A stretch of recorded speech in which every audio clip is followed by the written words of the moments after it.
Market లో invest చేసి మీ డబ్బులు డబుల్ చేసుకోవాలనుకుంటున్నారా? విజయవాడలో జరిగే సుందరరామిరెడ్డి గారి లైవ్ సెమినార్ కి అటెండ్ అవ్వండి. Hello viewers, welcome back to our channel. ప్రస్తుతం మనతో పాటు ఉన్నారు స్టాక్ మార్కెట్ అనలిస్ట్ సుందరరామిరెడ్డి గారు. నమస్తే సార్. నమస్తే. సార్, ఈ మధ్య కాలంలో మనము మ్యూచువల్ ఫండ్స్ నుంచి ఒక బ్యాడ్ న్యూస్ అయితే వింటున్నాం. కళ్యాణ్ జ్యువెలర్సే కానీ, మోతీలాలే కానీ, క్వాంటమ్ మ్యూచువల్ ఫండ్స్ కానీ, ఒకసారి వాటి గురించి. అంటే మార్కెట్ పడ్డప్పుడల్లా ఎమోషనల్గా డిస్టర్బ్ అవి మ్యూచువల్ ఫండ్ సేఫ్టీ కాదు అలా ఇలా అంటాం, లేదా మ్యూచువల్ ఫండ్ బాగా రిటర్న్స్ వచ్చినప్పుడు దర్ గ్రేట్ మ్యూచువల్ ఫండ్ సేఫ్టీ ఎక్కువ ఉంటుంది, డబ్బు ఎక్కువ వస్తుంది అనుకోవటం, ఇవన్నీ టెంపరీ ఎమోషనల్ ఫీలింగ్స్ అండి. బేసికల్గా ఏంటంటే ఏ ఇండస్ట్రీలో అయినా సరే అప్ అండ్ డౌన్స్ మామూలు విషయం. ఇప్పుడు కళ్యాణ్ జ్యువెలరీకి వచ్చేసరికల్లా షార్ట్ టర్మ్లో ఆ స్టాక్ మోర్ దెన్ 38% డౌన్ అవటం. రెండోది మ్యూచువల్ ఫండ్స్లో వాళ్ళు పర్టికులర్గా మోతిలాల్ ఓస్వాల్ వాళ్ళు ఎక్కువ అలొకేషన్ చేశారు. వాళ్ళు అన్ని రకాల ఫండ్స్లో చేయటం ద్వారా అవి బాగా 35-80% పడేసరికల్లా అన్ని రకాల మోతిలాల్ ఓస్వాల్ మ్యూచువల్ ఫండ్స్ అన్నీ కూడా వితిన్ 1 మంత్లోనే ఆల్మోస్ట్ 10-15% డ్రాప్ అయిందనమాట. ఎందుకు అంత డ్రాప్ అయిందంటే వాళ్ళు కాన్సన్ట్రేటెడ్ ఇన్వెస్ట్మెంట్ స్ట్రాటజీ. యూజువల్గా ఏంటంటే మ్యూచువల్ ఫండ్స్లో ఫుల్లీ డైవర్సిఫైడ్ స్ట్రాటజీ వాడతారు. వాళ్ళు ఏంటంటే 100 నుంచి 200 కంపెనీలు ఇన్వెస్ట్ చేస్తారు. అంటే ఈచ్ వన్కి 1-2% కన్నా ఎక్కువ ఇన్వెస్ట్ చేయరు. బ్యాడ్ థింగ్ ఏంటంటే అలా చేసినప్పుడు అలొకేషన్ తక్కువ ఉంది కాబట్టి స్టాక్ బాగా మూవ్ అయినా పెద్దగా మనకి ఏం రావు రిటర్న్స్. ఓకే, గుడ్ థింగ్ ఏంటంటే ఇలాంటి బ్యాడ్ మార్కెట్లు ఏంటంటే టూ మచ్ పడవు, ఎందుకంటే మనం తక్కువ అలొకేట్ చేసాం కాబట్టి తక్కువ ఎఫెక్ట్ అవుతుంది అనమాట. అందుకని దాంట్లో గుడ్ ఉంది బ్యాడ్ ఉంది ఆ స్ట్రాటజీలో. మోతిలాల్ ఓస్వాల్ వాడేది ఏంటంటే కాన్సన్ట్రేటెడ్ ఇన్వెస్ట్మెంట్ స్ట్రాటజీ. అంటే వాళ్ళ పోర్ట్ఫోలియో మొత్తం కూడా 25-30 స్టాక్స్ ఇన్వెస్ట్ చేస్తారు. అంటే అందులో కూడా టాప్ 10లోనే 70-80% పెట్టేస్తారు. అంటే ఒక్కొక్క స్టాక్లో 7% నుంచి 10% దాకా పెడతారు. న్యాచురల్ ఆ స్టాక్స్కి పాజిటివ్ ఉందనుకోండి ఎక్కువ రిటర్న్స్ వస్తాయి. యాక్చువల్లీ లాస్ట్ 1 yearలో మోతిలాల్ నెంబర్ 1 ఉంది అన్ని సెగ్మెంట్స్లో. ఎందుకంటే because of the concentrated investment strategy. ఇప్పుడు అదే దెబ్బకొట్టింది అనమాట.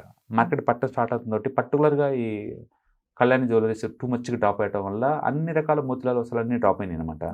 బట్ అది ఓవరాల్ పీరియడ్ ఆఫ్ టైంలో అప్ అండ్ డౌన్ జరుగుతూనే ఉంటుంది. ఇదే విషయం క్వాంట్ మ్యూచువల్ ఫండ్లో లాస్ట్ ఇయర్ వరకు అది లాస్ట్ 3 years నెంబర్ 1లో వచ్చింది.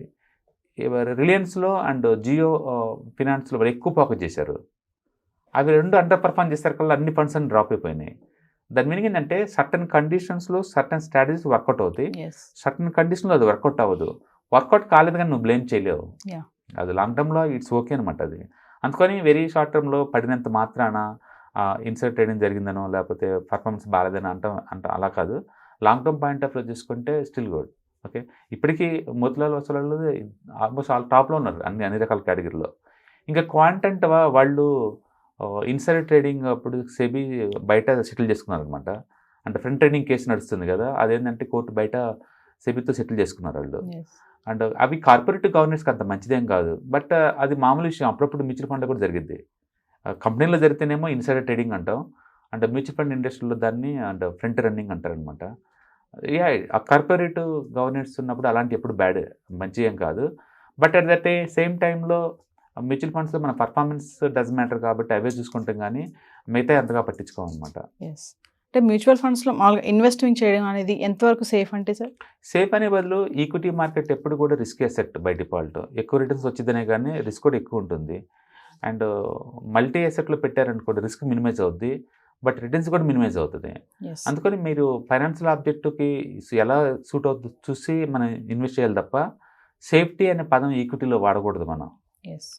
It's risky, but long term point ఆఫ్లో హిస్టారికల్ రిటర్న్స్తో కంపేర్ చేసినప్పుడు ఎక్కువ వస్తాయి కాబట్టి మనం దానికి ఫోకస్ చేస్తాం అంతే. బట్ మ్యూచువల్ ఫండ్స్ రిస్క్ అనుకున్నప్పుడు స్టాక్స్ ఇంకా రిస్క్ కదా నాలెడ్జ్ లేకుండా. అందుకని డెఫినెట్గా స్టాక్స్తో పోల్చుకుంటే మ్యూచువల్ ఫండ్స్ ఎప్పుడు కూడా more comfort and more wealth క్రియేషన్కి వెల్త్ గ్రోకి మేనేజ్ చేయడం ఈజీ అనమాట ఇండివిజువల్ స్టాక్స్తో పోల్చుకుంటే. ఎందుకంటే స్టాక్స్ సింగిల్ డేకి 10% కూడా పడతాయి ఏదో ఒక న్యూస్ తోటి. మ్యూచువల్ ఫండ్స్ చాలా రేర్ అంతగా పట్టడం అనేది. అదే లాంగ్ టర్మ్ ఇన్వెస్ట్మెంట్లో మంచి రిటర్న్స్ రావాలంటే డెఫినెట్గా mutual funds is the best అంటారు. బెస్ట్ అనే బదులు మనకున్న రిసోర్సెస్ని బట్టేసేసి డైరెక్ట్గా స్టాక్ పికింగ్ చేసి వాటిని ట్రాక్ చేసే బదులు ఎక్స్పర్ట్స్కి అప్ చేయడం బెటర్ కదా. ఎండ్ ఆఫ్ ది డే ఎప్పుడైనా ఒకసారి ఇలాంటి ఈవెంట్స్ జరిగినప్పుడు మనం పెయిన్గా ఫీల్ అవుతాం అనేది, కానీ లాంగ్ టర్మ్లో అన్ని డిస్కౌంట్ చేసుకుంటూ ముందు పోతూ ఉంటాయి. మనం ఇప్పుడు 2025 స్టార్టింగ్లోనే కదా అలా అంటున్నాం. 26లో ఇలా డిస్కషన్ చేసుకుంటున్నాం అనుకోండి, మళ్ళీ market all time high and mutual ఫండ్లో బాగా వచ్చింది 25 ఇలా మాట్లాడుకుంటూ ఉంటాం. అందుకని షార్ట్ టర్మ్లో ఏమైనా జరగచ్చు, బట్ లాంగ్ టర్మ్లో మంచి వెల్త్ క్రియేట్ అవుద్ది. హిస్టరీ అది చెప్తుంది. అంటే సేఫ్ అనేది మాత్రం చూడొద్దు. ఈక్విటీలో సేఫ్ అనే పదం వాడకూడదు యాక్చువల్గా. ఎందుకంటే ఇవాళ ఎంటర్ప్రినర్ అండ్ ఈ కంపెనీలో వాటాలు తీసుకుంటున్నారు, తెలిసే తీసుకుంటున్నారు కదా. అందుకని కంపెనీ ఎలా షేక్అవుట్ అయితే మీరు కూడా అలా షేక్అవుట్ అవుతారు. ఎస్. అందుకని మీకు వెల్త్ క్రియేషనా, వెల్త్ మెయింటెనెన్సా, వెల్త్ ప్రొడక్షన్ ఎగ్జాక్ట్లీ ఏటి మీద ఫోకస్ చేస్తున్నారు క్లారిటీ ఉంటే దాని దగ్గర ఉన్నట్టు పిక్ చేసుకోవచ్చు. Yes. Thank you sir. Hi, మొట్టమొదటిసారిగా మన విజయవాడలో క్లాస్ రూమ్ ట్రైనింగ్ అండి, 1 డే క్లాస్ రూమ్ ఎన్విరాన్మెంట్లో ఆఫ్లైన్ వెబినార్ జరగబోతుంది.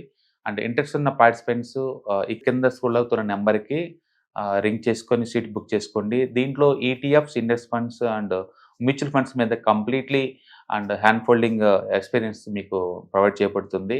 దీని ద్వారా ఏంటంటే మనం ఎసెట్స్ని స్టాక్ మార్కెట్లో ఎలా మేనేజ్ చేసుకోవాలి, ఎలా గ్రో చేసుకోవాలి, ఎలా ప్రొడక్ట్ చేసుకోవాలో అంటే ప్రాక్టికల్గా నేర్చుకుంటారు.